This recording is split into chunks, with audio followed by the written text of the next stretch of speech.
Vanessa De Prophetis is the girl with the dogs behind Girl with the Dogs, one of the best named YouTube channels I've come across in quite some time.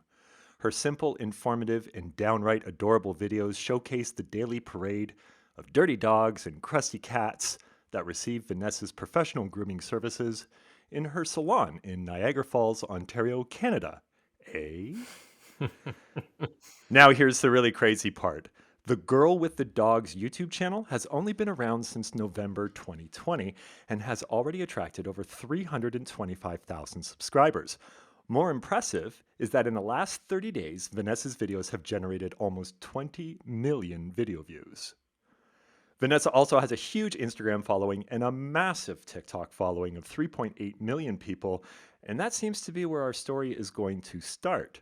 But before we get into that, let's put our paws together and welcome to the podcast, Vanessa De Prophetis. Hey guys, thanks so much for having me. Yeah, welcome to the show. This is quite a story. And I think like Chad was mentioning there, it sounds like this started with TikTok, which is probably just about a year old now. And take us back to that and what inspired you to start putting videos over on TikTok and how that just exploded. So obviously COVID hit the world and we had quarantine in April of last year. So that's really where this all started. I realized that a lot of people were struggling to maintain their pets at home.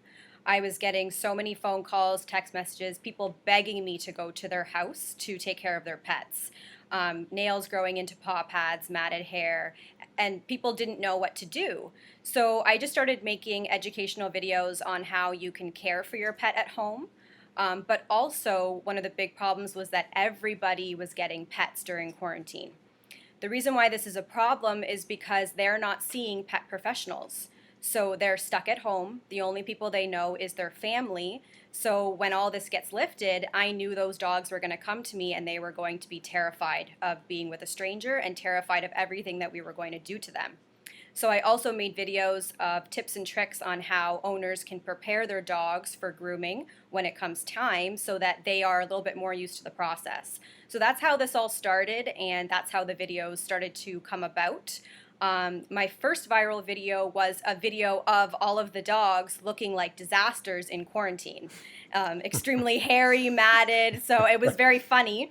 A lot of people liked that video, and that's how this all started. What was the thought behind starting on TikTok? It just kind of seems like a very short form platform. Why did that appeal to you? So TikTok, like you said, I have 3.8 million followers. So you can gain a lot of followers very quickly on TikTok compared to other social media apps. So that's why I started with TikTok, because everyone was using TikTok during quarantine. So it grew very quickly. To be honest with you, YouTube is very new to me. I had a lot of people telling me I should start a YouTube channel way back then, and I didn't know much about it. I don't really use YouTube very often other than the average person looking up recipes or how to fix something. So I didn't know anything about YouTube channels and subscribers and any of that. So that's why it took me so long to go over to YouTube, but I realized I wanted to make longer content for people. So that's why I started there. You may have kind of, I don't know, I wouldn't say you discovered it, but have a great new way of entering YouTube is by first establishing that TikTok audience, because I'll bet a lot of those TikTok followers came over to YouTube once they found out you were posting over there. Yeah, so I mentioned on TikTok that I had made a YouTube channel, and I think I got about 10,000 subscribers like overnight when I did that. Instant monetization. Yeah. So that's definitely how it started, but I do think that some of the shorts from TikTok that went over to YouTube is what made the channel go viral so quickly. It looks like you've kind of transitioned into filming, maybe not on a phone, on a proper camera now. And whereabouts are you now? It looks like you've kind of settled in a little bit on YouTube, and you're starting to produce content specifically for YouTube at this point. Yeah, so I don't post as much on TikTok and Instagram as I used to. I'm definitely focusing more on YouTube because I realize the value of YouTube. As a Canadian creator, we cannot be part of the Creator Fund on TikTok. So there is no financial value for me on TikTok. So it did bring a lot of people over to YouTube, which is awesome, and I'm glad I started on TikTok, but YouTube is definitely where I want to continue to succeed on more than the other apps. Did that surprise you when you got your first viral video on TikTok?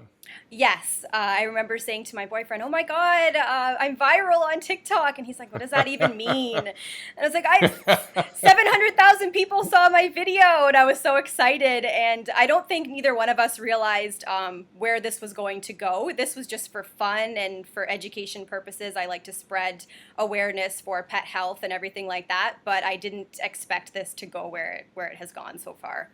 It's been a whirlwind, hasn't it? Yeah, it's been crazy. It's taking up a lot of my time, but I'm enjoying it. So how do you square? Well, actually, why don't we rewind even further and talk about your grooming business in Niagara Falls and how that came about, and just fill us in a bit of your backstory leading up to this. Okay, so I graduated high school and I actually went to hairdressing school first. I realized about 6 months in, not to be rude, but I didn't love working with people every single day and holding conversations with clients in my chair for so long. I realized this is not for me. I love animals. I've always loved animals. I will eventually post a YouTube video, which will be very embarrassing for me, of me growing up and doing ridiculous things, pretending I'm animals, and just so it's funny. It's funny videos. Hopefully, I can find them. We gotta see it. Yeah, it's really funny. My dad always used to make fun of me because I used to run around on all fours and pretend I was a dog and drink out of water bowls when I was a little kid. Yeah, for the first 10 years of my life or so. So after this, I realized I didn't want to be a hairdresser. I needed a summer job. So I went to a local grooming salon and I asked her for a job. And she actually didn't hire me.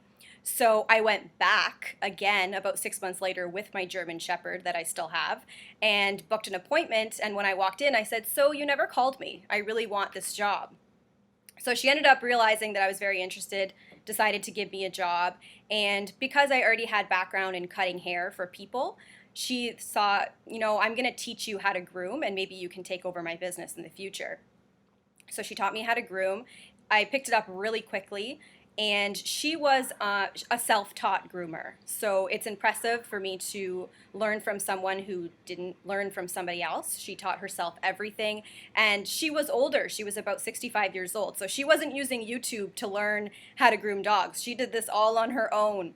So she taught me how to groom, and about 2 years after working for her, I decided to open up my own place. I wanted to make my own name. I didn't want to take over somebody else's business. And yeah, that's how it started. It was about 10 years ago. And that's when you established Perfect Pooches? Perfect Pooches, yes. Is that run out of your house or do you have a storefront? So I started in my parents' basement, and then I moved to my mom's house after that, and I was working out of her garage. And then I moved to a third house that I bought and was working out of the garage. And now I have my second house, and I'm also working out of my house, yes. Do you see that might pose potential problem now you have such exposure online? Yes, definitely 4 million people know where I live. That's a little bit scary, but I do have guard dogs that will defend me at all costs, and I have cameras Of course everywhere. you do. Yeah. Yeah. I have cameras all over the place too. So, I've run a business out of my house now for the last 10 years. So a lot of people, even where I'm from, know where I live, and I don't know if it will always remain in my house, especially with what's coming up with YouTube. I might decide to go commercial. We'll see what happens. But I feel pretty safe here. I've got lots of security. So, What does an average day look like for you? Like, let's say in 2021, now that you have the videos and you have your existing business, how do you divide up your time? How do you find the time? So free time doesn't really exist right now. I work 4 days a week. I work about 10 to 12 hours a day. I groom about anywhere from 15 to 17 dogs a day. Oh. I am the only groomer, so I physically give everybody's dogs a haircut. They aren't passed off to anybody else to do the haircut. My day is pretty busy. I don't take lunch breaks. It's a lot. After work, I usually come inside, take care of my dogs, and then immediately go to editing. It's actually funny, since I started the YouTube channel, not so much TikTok, because TikTok is only 1 minute videos, so they're a little bit easier to put out very quickly. But with YouTube, using the high quality camera and everything like that, I got a new computer when I started making these videos. And I realized that the new computer does not have my Netflix login because I have not watched TV since I started this. I went to go on Netflix the other day and I was like, oh my God, I haven't even logged on to this on the new computer yet. There's no free time to watch TV, but I'd rather edit videos. It's a lot more fun. And do you have a staff who works with you? I know you have a camera person. I presume that might be your boyfriend? Yes, my boyfriend takes the videos. I do not have staff. Well, I have an assistant, but he's leaving, so I don't know where I'm going to go forward with this. I would like to dedicate more of my time to YouTube, which means that I can't necessarily groom that many dogs in a day if I'm going to do that because there's just not enough time. So I might decide to work alone, groom less dogs in a day, and focus more on grooming dogs for YouTube. I don't really film while I'm working. I film on my days off. So I have dogs come in on my days off. That way I don't have to rush it and we can get all the shots we want, let them run around in the backyard and stuff like that for the cool shots, the cute shots. So right now I do have an assistant, but he's not going to be with me much longer. Are there certain dogs that get more views than other dogs? Definitely. Everyone loves the big dogs. I feel so bad for the little dogs. They don't get that many views. Well, why is that? Why is that? I don't know because most people have little dogs. So I don't know why they all love to see the big dogs, but it's definitely the Huskies and the German Shepherds. And actually, I realized yesterday my most viewed playlist on YouTube is actually cats. So people love to see the cats. What kind of percentage of clientele are cats? I'm going to say maybe 10%. I don't groom very many cats. I'm very strict on the cats that I will take. The reason for that is because a cat bite is actually very dangerous. I would rather get bit by a dog than a cat any day because if you get bit by a cat, you got to go to the hospital right away for antibiotics. Yeah. It's probably mostly the long-haired cats, right, that get matted. Because the short-haired cats don't really need to be groomed, I don't think. They don't really need to be groomed. I do have a couple people that bring in their short-haired cats just for a bath. But yeah, it's usually the long-haired cats that need to be shaved or brushed and stuff like that. Do you find yourself trying to find certain dogs or cats to groom, and now you're actively searching for some particular breeds or something to get a video of? Yes, there are certain breeds that I don't groom that I would really love to have a video of, but I do have a pretty big clientele, so I have a lot of different dogs and cats that I could choose from. But I am looking for, if anybody's listening, a Samoyed. I don't have any Samoyeds, and they're big and fluffy, and I would love to do one. Or Leonberger as well. I don't have any of those. If anyone's listening, give me a call.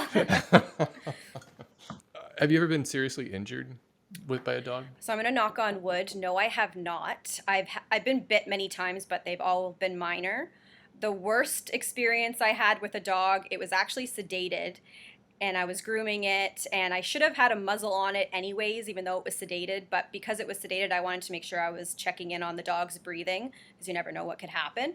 So I didn't want to muzzle it, and it just woke up, and it didn't even gradually wake up. It just woke up and lunged off the table and bit me in the stomach, and it was very insane, wow. But it wasn't a bad bite, but that was definitely the craziest experience I've had.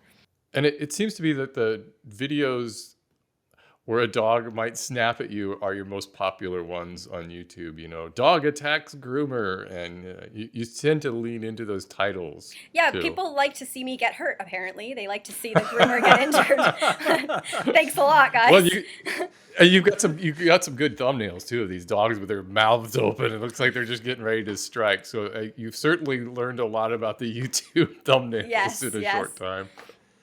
Have you noticed a huge difference between the YouTube audience and clearly there's a huge difference between the YouTube audience and the TikTok audience, but from your perspective, which is kind of doing the same thing on both platforms? Yeah, I would say the TikTok audience is a lot of younger kids, not even teenagers, like younger than that. I actually had a phone call the other day from TikTok. It was this young girl. She left me a voicemail. I think she must have been 10 years old, and she was telling me that I was her idol and stuff like that. It was really cute. So I find that TikTok is a lot of younger people, and YouTube is a lot of people. I think the majority of my audience is between 25 and 36 years old. How do you introduce yourself when you tell people what you do? I like to say I'm an owner of a pet grooming business, but now I can say I'm a YouTube creator as well. Is there any kind of special education that people could go to learn grooming, or is it strictly just like you did, just from somebody who does it? So I'm not sure what the laws are everywhere in the world. I know that in Canada, you do not have to go to school. You do not need certification in order to be a groomer. You can just learn off someone, or you can learn on your own as long as you know what you're doing. I wouldn't say to open a business if you didn't really know what you were doing. There are schools available here, but they aren't a real school. They can't give you an actual real certification at the end of the course. So people are spending $7,000 to $10,000 to go to these schools that aren't real schools. So I always say to anyone who's looking to be a groomer, see if you can get a job at a local salon and learn that way, because that's the best way you're going to learn. By going to these schools, you're going to learn the easy way on how to groom, because they're going to give you all of the good dogs to work on. They're not going to give you what the job really is. So first-hand, hands-on experience is definitely the way to go. It looks like in your videos, for one, the first thing is, I think the best way to describe them is that they're, and you probably hear this a lot, is they're just satisfying to watch. It's very satisfying to watch a dog or a cat who's just a mess and then leave all nice and poofy and fluffy and perfume in their fur. And you do the whole 9 yards there. I think it's part of that, it's satisfying to watch. And the other part of it is that I think you hit upon a thing where people just love to watch somebody do something that we're not familiar with. It's the behind the curtain stuff that we don't see. And I never knew all of this stuff that goes into dog grooming. I mean, there's a lot of tools and tricks of the trade that go into that. It's really interesting to watch all that. Yeah, it's funny. I have a little bit of a story that kind of explains a little bit of that. I had a client years ago come in, and I had told him that I increased my prices. And he was very upset that I increased my prices. And he said, I don't understand why you have to increase rates. You don't pay rent. You work from home. Why do you got to increase rates? So I actually did a video grooming his dog that I posted on YouTube. And it was a full, like a 30-minute long video that showed every step of the process. And of course, I ask everyone's permission before I post a video of their pet. So I had posted the video, I let him know that it was up, and he actually contacted me after, both him and his wife, and told me that they didn't realize all that went into grooming. They were very grateful that I made this video, and it was shocking to them to see how much was involved. So that's one of the reasons why I wanted to do this, because I wanted to teach people what we really do for a living. Because people think it's just all sunshine and roses and we get to play with dogs all day long and then they leave and they're happy. So I want to show people, this is a lot of work. It's a long process. We spend a lot of money on equipment and materials for your dog. And I was grateful that he saw that video and realized how much was involved, because it changed his whole perspective on rate increase and everything like that. Your most recent video was kind of like the real side of dog grooming or something like that. It was a short and about... Yeah, it started out like, here's the fun, nice stuff. And then you went into kind of the darker side of dog grooming. It was kind of an eye opener. Yes, it's a lot. It seems to be a lot more important than just like making a pet's hair look nice and soft and whatnot. There's some very important jobs that groomers do, as far as being able to detect disease or... well, actually, you tell us some of the other important jobs that groomers do that aren't necessarily just those superficial ones that we see. So when you take your dog to a vet and your dog is healthy, you probably only go once a year. You get your heartworm check, medication, fleas, and that's it. For a groomer, we see your dog every 4, 5, 6 to 8 weeks. So we get to know everything about your dog, and we're touching every single part of your dog, which vets don't do. Right? The vet is only doing the typical checkup. They're not putting their hands on every part of your dog. So I am learning everything about my client, what they like, what they don't like, but I'm also catching health problems. All of a sudden, there's a new lump there that wasn't there 5 weeks ago when I saw the dog. Now I'm telling the owner goes to the vet, it's cancer, they get it removed, it saved the dog's life.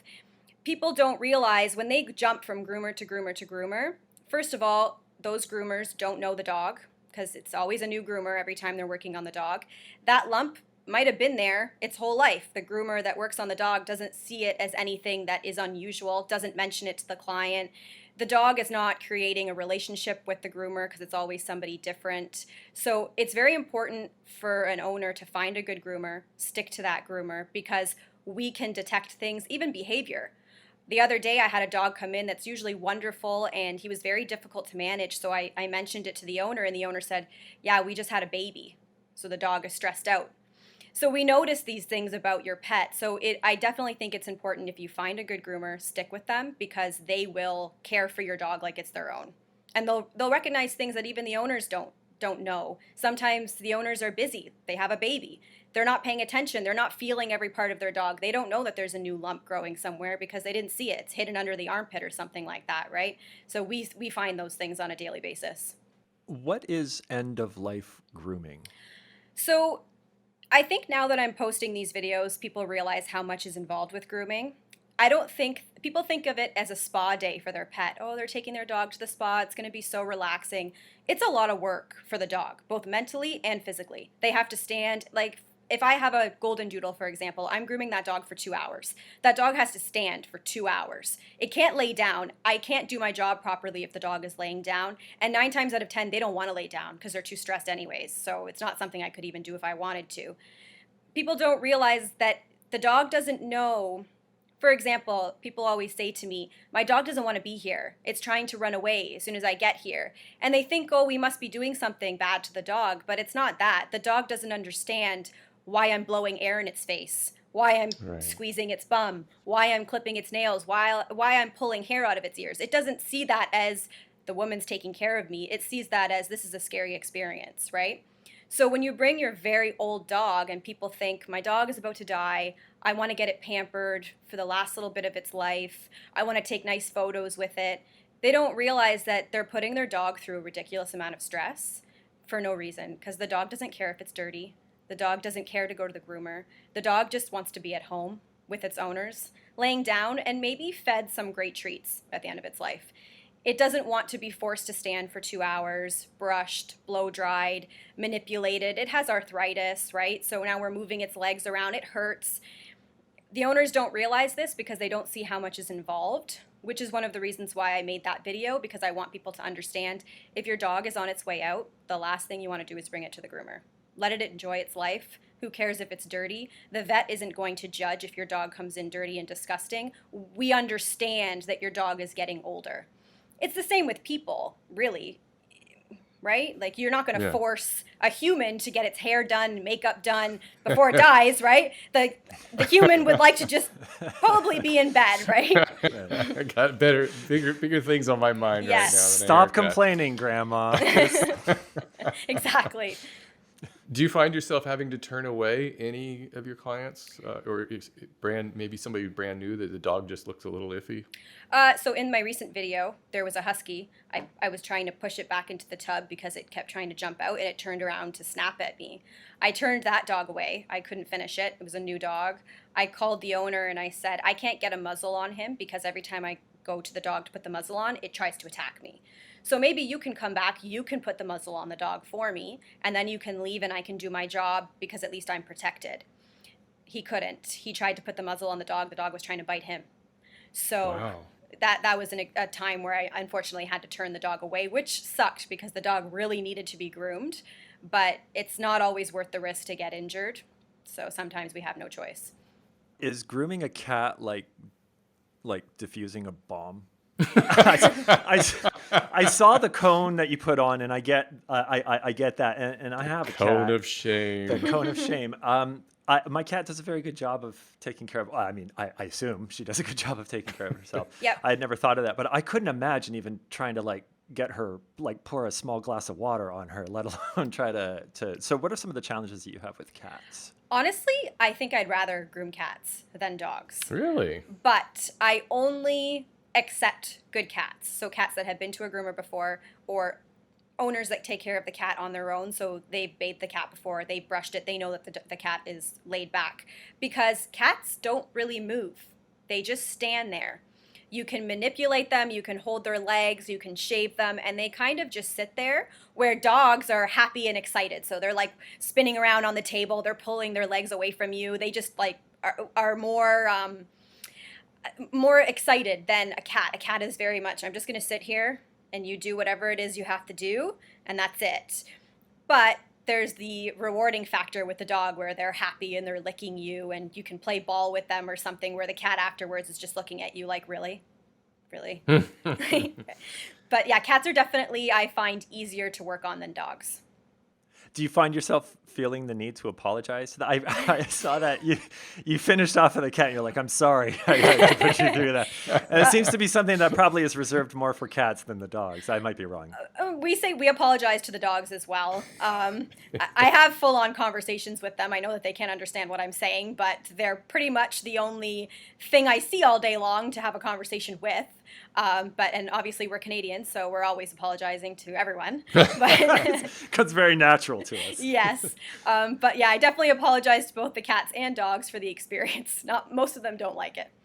Is it a very do you just kind of get in the zone when you're grooming? Because it can be a long process. It could take over an hour to groom a dog, right? And so is it something, do you just kind of like listen to music, or do you just try to engage the dog, or how does that work? I actually don't listen to music or anything all day long. There's a lot of noise going around in a grooming shop. So barking, the blow dryers. So for me, I find like music is just an additional noise. I'm already listening to so much. I usually wear my noise canceling headphones all day, even if the dog isn't really barking, because there's just so much noise going on all the time. So I'm just really in my own head. I have a process, start to finish, on how I do things, and it's just comes naturally, and I'm mostly just spending the day thinking about what video I'm going to edit tonight and what my commentary is going to be. So yeah, that's usually how I spend most of my days. Yeah, and I wanted to ask you about that too. It sounds like those are all scripted. Do you write up an entire script that you read through those, or you just kind of ad lib it? I just turn the video on. I edit all my clips first, all the clips that I want. I press audio and I record. There's no script. I don't write it out. Sometimes I think of some lines in advance, but usually it just comes to me on the spot. There's no script written. Interesting. And do you have clients now who just want to be on one of your videos? They're like, I'm out, make my dog a star. Yes. So it's a little bit frustrating, only because I don't do most of my filming while I'm working.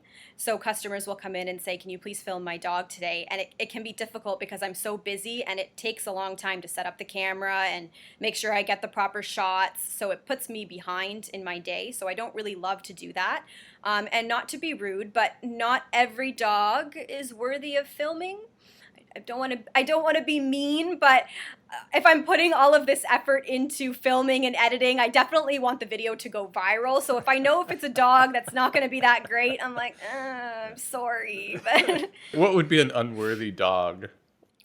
Like a common dog, maybe?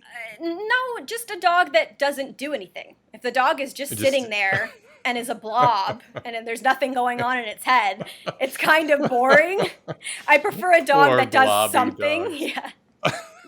Although I did do a blob the other day, which did really well. So, I mean, it depends. Oh, that's funny. Have you found this has actually helped the salon business in a significant manner? Does 4 million followers on TikTok directly translate to more customers through the door? So I have to stop accepting new clients at this point. I'm too busy. I can't do them all on my own. So definitely TikTok, YouTube, Instagram, my clientele skyrocketed. It's awesome, but I have to figure out a way to either expand business or what I'm going to do next. I'm not really sure. So in order for me to groom new dogs now, I am accepting new clients, but on a one-time basis. So they have to be film worthy, and they come in on my days off, and I unfortunately can't accept them as a repeat client right now just because I don't know what I'm going to do going forward. So that's the only way new dogs can come in to be featured on YouTube or TikTok, but definitely social media, yeah, it did wonders for the business. Is it a conundrum now to decide which business to invest your resources in to scale? It is, because I'm trying to figure out, what do I do? If I focus more on YouTube, what if views start to decline? What if people get bored of the content?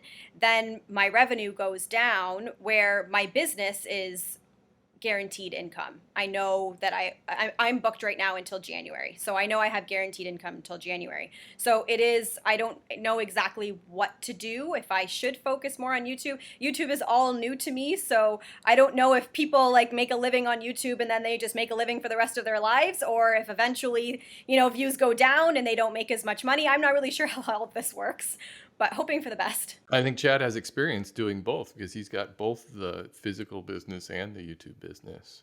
10 years ago, my wife and I started a cleaning business, and that's when we started putting videos on YouTube about cleaning. And it was at a time that no one was doing cleaning videos on YouTube. And that became a thing. So during 2013 to like 2017, we were in the exact same position you find yourself, where you have a huge business which is doing incredibly well because it's the business which got all this attention. But now you've created something by trying to advertise this business. You've created something in itself. So now we have a production company, and it's a whole different section. But it was a huge challenge to decide, like, this is very interesting and glamorous, but the sustainability is questionable. Our business is very boring, but at the same time, it's very sustainable. And it's the thing that, like, it's the foundation. So you kind of respect it a little bit more, because I guess the videos kind of seem to be like perhaps temporary. Yes. And that's you seem to have the right attitude. You're here with 60 million views on your YouTube channel already. That might turn into 600 million, which hopefully it does. But if it doesn't, we all hop on a rocket ship. And where that rocket ship ends up is where you need to be good with. And you need to stop worrying about, like, oh, but I needed that same trajectory that got me here, because it goes away. Yeah. And after doing this podcast and speaking to creators who have had varying levels of experience with all of this, you realize that we all end up at the same day, where it's like you can't predict any of that. You can't predict a video's popularity. Mm-hmm. Even if you have 100 viral videos under your belt, you don't know if the next one is going to be viral. And that is often mentally incredibly challenging to figure out what you do want to do next. And it's stressful too when you put so much effort into a video and you're like, this video is going to go viral, and then it doesn't, and you're kind of defeated, and you think, is the next one going to do well? Are my views just going down? Are people just not interested anymore? It's definitely stressful. So I have to focus on both businesses just in case one doesn't do as well as it used to, so that I always have the other one to fall back on, which means I have 2 jobs and I'm working 24 hours a day, pretty much. See, I want you to start grooming like celebrity dogs. Like Chris Hemsworth will bring you his dog or something. That's a good one. Think about that. Or YouTuber. I think Steve's just trying to get a free grooming. Yeah, you can do our cat. We got 2 cats. I do have a plan for the future, but I won't announce it because I do want it to be a little bit of a surprise. So hopefully that works out. I wish I could do celebrity dogs, but I don't think the majority of celebrities come and visit Niagara Falls. I would have to go to them probably, but yeah, that would be cool. Without giving away too many deep secrets, do you have any plans for the future that you can share? Any ideas that you have, or things that you're working on that you are excited to talk about? So one thing that I've kind of already shared on YouTube, but I haven't discussed where I'm going. At the end of July, I am going to a sanctuary and a rescue for horses and dogs. And I will be grooming some rescue dogs that I will be able to feature on my channel, and hopefully that gets them adopted. So that's something going forward that I would love to be able to do on a regular basis. So I'm really excited about that. That's going to be a cute video. It's going to be nice. You've got a fundraiser, a GoFundMe fundraiser happening too. Can you tell us a little bit more about that? So that is for the rescue. So when I get there, I will give them the donation. It's super. I put the GoFundMe at $1,000 because I thought, oh, that's a lot. I was like, that's a lot of money. That's a lot to ask of people. And then all of a sudden it was at 5,000, and now it's almost at 10,000. And it's shocking, but I'm really excited to be able to give this donation to the shelter. I think that's amazing that I'm even able to do something like that. It's not something I ever thought in my lifetime I'd be able to do. So it's really cool. I'm very thankful for everybody that donated. That's an actual tangible thing that the followers and the sometimes invisible audience that we kind of hear about and we see the number of, that's something concrete, and that's people coming together to get behind something, which is good. So bravo for parlaying the focus and the attention that you're getting into not only in your videos giving excellent advice and information and advocating for the animals that you're treating, but also taking it a step further and asking people to contribute money to great causes like this. So well done. Thank you. Yeah, I'm really excited about it. I'm really grateful that people came together for this. It's going to be awesome for the shelter to have that. When you mentioned the horses, do you ever groom other animals besides dogs and cats? I don't. I am looking into horses, so I can add that to the channel. I've never done it before, so I would have to learn from a professional. I have no idea where to even start with them. But just dogs and cats. A lot of people have asked me to groom their rabbits, but rabbits are actually, I spoke to some groomers that do rabbits, and I guess it's very dangerous. They can easily break their back, I guess, if they get scared of something. So I decided I'm not going to go down that route because that's terrifying. But yeah. Yeah, now I guess that begs the question: have you ever had a client injured? Plenty of times. Injuries happen. Oh, really? None of them have ever been serious injuries, thank God. They've all been just minor cuts that don't even require veterinary care, but cuts definitely happen. We're working with animals that are unpredictable. They move. I'm working out of my house, so if they hear a noise on the street while I'm scissoring their face, they'll just spin to find out where that noise came from. So things like that do happen, but fortunately nothing severe, thank God. I think the one that scares me is the trimmer on the paw pads. It just looks like that's it's scary. It's actually not. The clipper on the pads, you can go like this to your hand with a clipper and you can't cut yourself. So it's actually when I use scissors on the paw pads, because some dogs don't like the clipper, that's dangerous. Much easier to injure a dog with scissors than clippers. Do you recommend everybody who has a dog take them to a professional groomer, or is it something that people should do at home but just don't do it? It depends on their breed of dog. So growing up, I grew up with Rottweilers. I had 3 Rottweilers. Rottweiler doesn't need to go to the groomer. You can bathe your dog outside with the hose. It'll be just fine. But a dog like a Shih Tzu, for example, that requires a full body haircut, I would not suggest that anybody tries to do that if they don't know what they're doing. If the dog is remarkably well behaved and just sits there and the owner feels comfortable taking clippers to the dog, it might be okay. I do know several people that groom their own dogs, which is impressive, but dogs move. You really need to know what equipment you need to use for certain things and how to use them to avoid injury. I've seen way too many, especially during COVID when we were shut down, way too many dogs getting injured from home grooming. Especially when people use scissors. They think the dog is matted, they'll just use scissors and cut the mat out. That's the worst thing you can do. You want to use clippers. Scissors are way too dangerous, and it happens too frequently, unfortunately. Do you ever do any of those fancy dye jobs on poodles, where they have the multicolored poofs? Yes, I do dye some dogs. I don't do it very frequently. I'm not that great at it, but I do dye a few dogs that come in, usually just the tails and the ears and stuff like that, but yeah. And do you think the other dogs make fun of them? No. A lot of people have commented on that, saying the other dogs are going to make fun of them. Right. I don't think that they notice that they're dyed. I do dye my own Pomeranian. I dye her paws sometimes, so it looks like she's wearing slippers. But there's a video of that on YouTube, actually.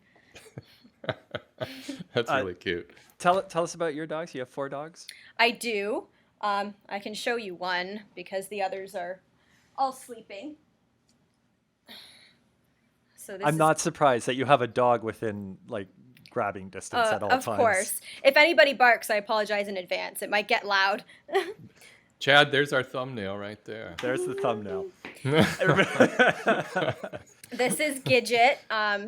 She's the favorite child, no offense to the rest of the dogs, but she is the happiest and prettiest dog that I have. Then I have my 11-year-old German Shepherd, and I have another Pomeranian that suffers from skin problems. And then I have my Menace, which is a 3-pound Yorkie Maltese mix. He is the boss of everybody, and he's not very nice, but nor does he listen. A menace. He is a menace. I always have this feeling that the bigger the dog, the more mellow they are. Is that just a myth? No, it's not a myth. I mean, unless you have a husky, I guess, then yeah, it's huskies are pretty insane. I think the smaller dogs have the Napoleon complex where they think they need to be, Yeah. super strong and buff and scare everybody. He will attack If he sees a big dog, he will attack it without second thought. Maybe that's my poor training on that part, but yeah. I wanted to ask you also a question about that's always kind of bugged me, and I've always been really nervous about trimming nails because isn't that can you go too deep, right? And you'll hit the nerve on those things. So, and even with my cats, we try to trim their nails just so they're not so sharp when they decide to lash out. Yes. But I always just take the tiniest bit off because I'm always just afraid of that. So cats are definitely easier than dogs because you can see where the quick is on a cat. And so they're easy to clip. The dogs, it's not the end of the world if you hit the quick. Most dogs don't even know you did it. When I'm clipping a dog's nails and I hit the quick, there's usually never a reaction from the dog. But it does happen, especially with black nails. There's a way to clip back black nails so that you don't hit the quick. So you cut off a little bit at a time until you see a black dot. And once you see that black dot, you don't want to go further. But not every dog with black nails has the black dot. So sometimes you don't know where to stop, even as a professional. It doesn't happen very often, but it does happen where we hit the quick. I always say to everybody, they panic. They think their dog's going to bleed to death. It's not a vein. They're not going to bleed to death. Just grab a little bit of cornstarch and put it on the tip of the nail, and it'll stop bleeding, and it's not the end of the world. Is it painful? I don't know. Some dogs react and some dogs don't, but some dogs react when I don't even hit a quick. Some dogs react just when I'm clipping the nails just because they don't like the sound, maybe. I'm not really sure. So it's hard to tell whether or not it actually hurts. I don't think it's that bad because most dogs don't even notice it. They don't even react, so. And in a recent video, you briefly mentioned obesity problem Yeah. in dogs. And do you think that there's a parallel with this kind of obesity epidemic in humans and then what we're seeing with dogs? The problem with people is that they think food equals love. So dogs love to eat, so they feed the dog because it's their way of showing affection and love to their dog. It's unfortunately a huge problem, and the amount of dogs I see with health problems or mobility issues because they're so obese is very frustrating, and anyone who knows me knows that I will tell the client, your dog is overweight, they can't stand on my table for too long. They're in pain. If I lift up their leg to shave it, they're in pain because their 3 legs cannot support the rest of their weight. It's frustrating to see. I don't want to judge the owners because I know that they're just doing it out of love and affection to their pet, but I don't think they realize just how much it is going to affect their dog's quality and longevity of their life. They don't realize it. So diabetes is a huge problem with pets. There's so many clients of mine that are diabetic, and dogs aren't born with type 1 diabetes. They develop type 2 diabetes. And that's because of the owners feeding them. So when they bring their dog to a vet and they're diagnosed with diabetes, it's the owner's fault. You fed your pet enough to cause diabetes. It's frustrating. These things can be prevented if you just didn't overfeed your pet. And there's a lot of pet junk food, isn't there? Yeah, that's a whole other story. But I'm definitely not an advocate of the commercial pet foods and pretty much all treats available in stores. It's just all junk. It was made for the convenience of a human to be able to pour food into a bowl to feed their pet quickly. It's not the best thing for your dog. Your dog might live long, but doesn't mean that they're going to live the best quality life on that food. Pet food is a whole other topic, but yeah, there's a lot of junk food. You have a raw food diet, don't you, for your dogs? I noticed you put, it looked like ground meat, beef maybe, and then a raw egg with the shell. You Yep. included the shell in there and odds and ends. What would be a good meal for a dog? So I'm an advocate of the raw food, but I'm also an advocate of home cooked food. So it doesn't have to be a raw diet. It just needs to be fresh food. So for example, people, if we survived solely on processed foods, we wouldn't be very healthy, would we? Kibble is a processed food. It's highly processed. It is cooked so much that it turns into hard rocks. And the only way to give your pet nutrition from that is to add supplements into the food. So if you read a bag of dog food, it lists the food that's in it, and then it lists all of the vitamins and minerals that have been added back in. So It's a paragraph, it's huge. yeah, and in the reality, us people, we get our vitamins and minerals by eating food. not by, a lot of people take vitamins, but you don't have to. You can get your vitamins from food. So our pets should also be getting their vitamins from food, whether that comes from a raw food diet, which in my opinion is the best, or a home cooked diet, which I also feel is second best. It's better than commercially prepared food. In my opinion, my dog, like you saw my German Shepherd video. She struggled with health problems when she was on kibble, and when I switched her over to raw, all of the health problems were just gone, and she's been healthy ever since. So there is a proper way to prepare that food. You can't just take food out of your fridge and put it in your dog's bowl and think, oh, I'm doing the best thing for my pet. They are carnivores. So they get all of their nutrition from an entire prey. So they need to eat the muscle meat. They need to eat the bones. They need to eat the organs. They get different vitamins and minerals from every part of that prey. So it's not as simple as throwing chicken breast into your dog's bowl and thinking that your dog is going to have a balanced meal. It's complicated. You need to know what you're doing, or you need to buy prepared raw food, like at the pet store, that's properly balanced. So what I fed my dog that day was a combination of muscle and organ meat blended together. And then when I feed eggs, you only want to feed farm fresh eggs with the shell. You don't want to feed the shell from a grocery store because it's been chemically processed and cleaned. That's not good for your pet. So the shell actually contains a ton of calcium, and that's why I added in. And my dog loves it. She'll just eat it whole, crunch it up. She loves it.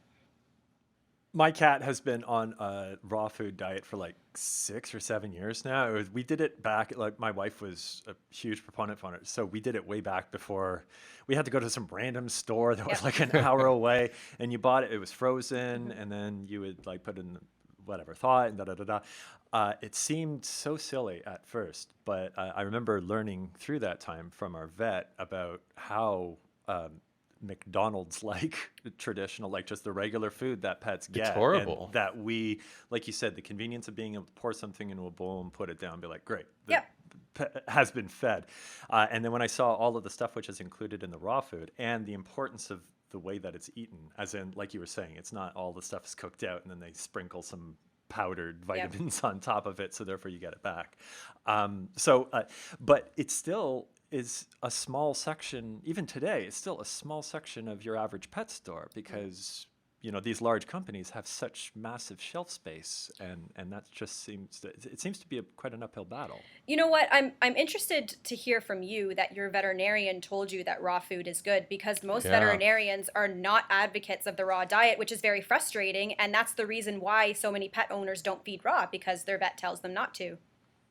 We went through 3 or 4 different vets beforehand, and then we found this one weird, quirky perhaps it's because it's the weird, quirky vet, but she was just so. We liked her because she just loved pets, and that was the thing.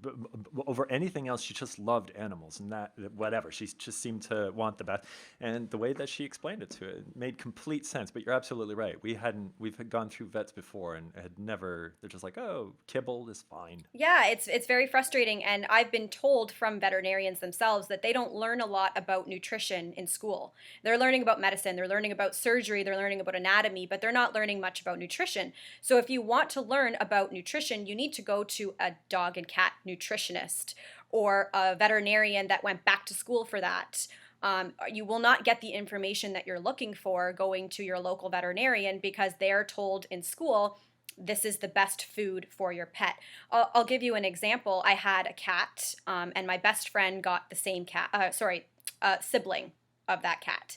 And I had him for her for a few years, and she developed crystals in her urinary tract. So I went to the vet, and the vet told me, your cat has to be on this special food for the rest of her life so that she doesn't get crystals. So, I listened to the vet and I got that food. 2 years in, the cat started to get very overweight, even though I wasn't feeding her much.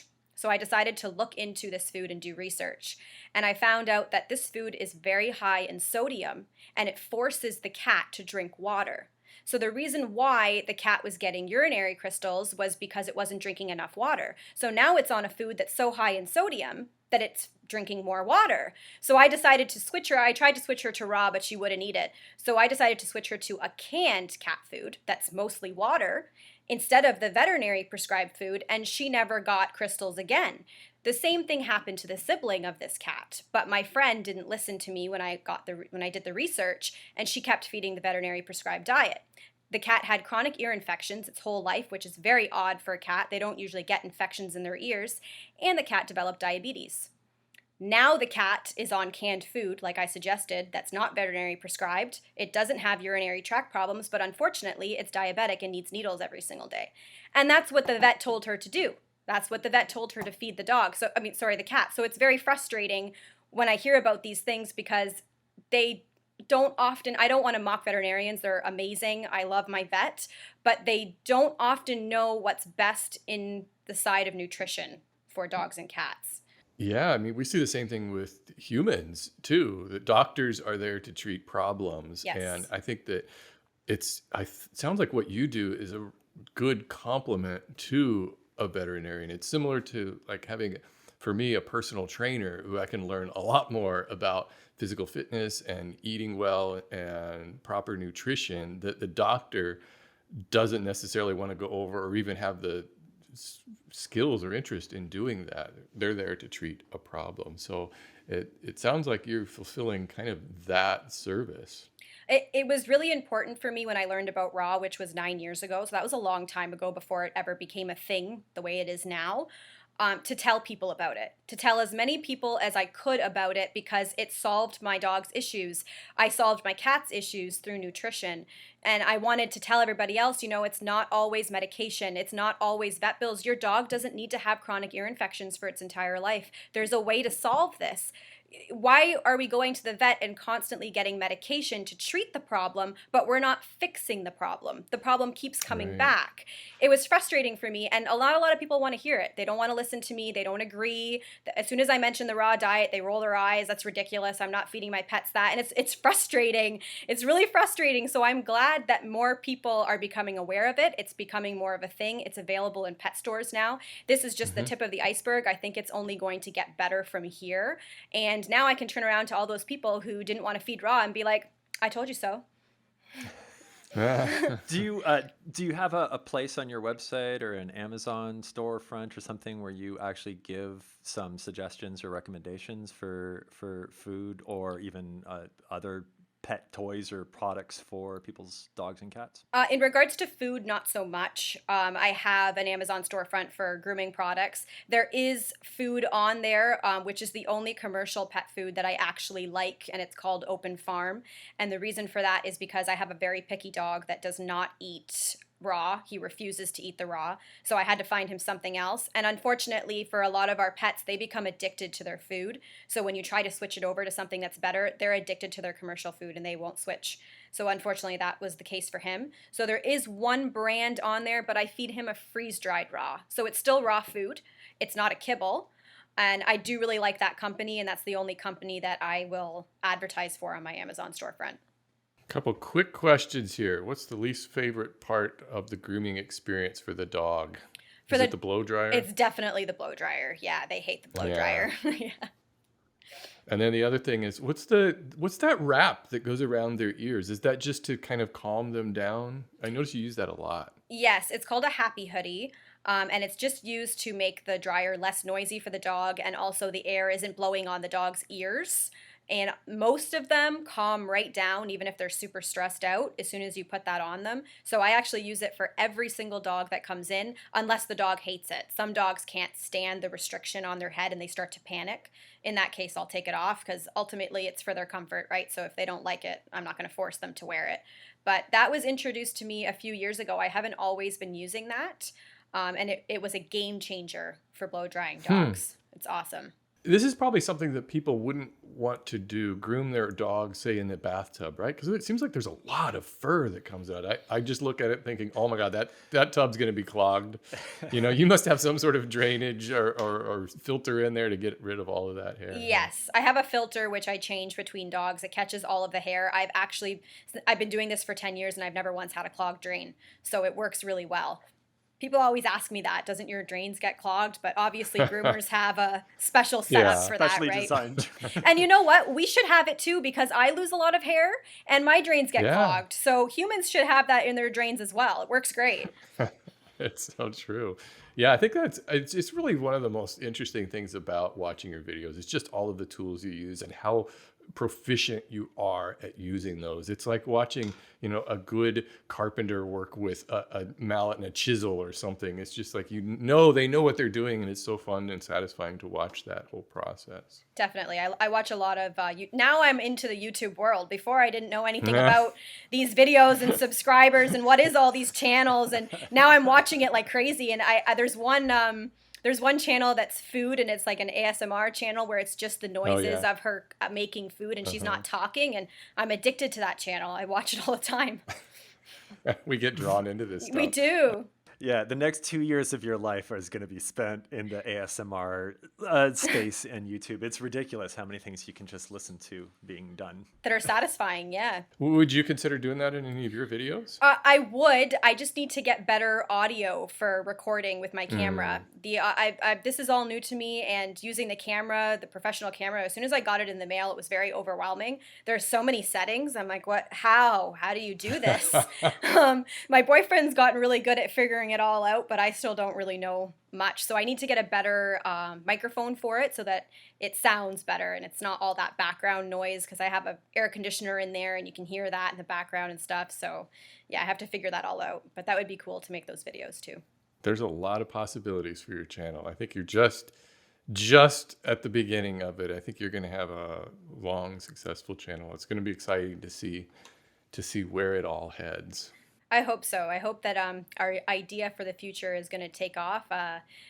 People around the world that want their dogs groomed by me might have the opportunity. So we'll see what happens. That's fantastic. Well, Vanessa, I want to thank you for taking the time to talk to us and give us a little bit of a glimpse inside the world of pet grooming. It's been a delight having you on the show. Thank you so much for having me. And be sure to check out Vanessa's content over on TikTok, Instagram, and of course on YouTube. Just look her up at Girl with the Dogs or Perfect Pooches Grooming. Also, perfectpoochesgrooming.net. Is that right? Yeah. Is your website also, Yes. Although you're not taking in any new clients right now. No, unless you have a really cool dog. Sorry. Yeah. Hey, if you've got a really cool dog, contact Vanessa. She wants to make a video of them. And I want to thank all of you for listening to Chad and Steve Have a Podcast. If you'd like to support the show, just tell a friend, share an episode. You can follow us over on Twitter, Instagram, YouTube, and of course over at chadandsteve.com. Thanks for listening, everybody.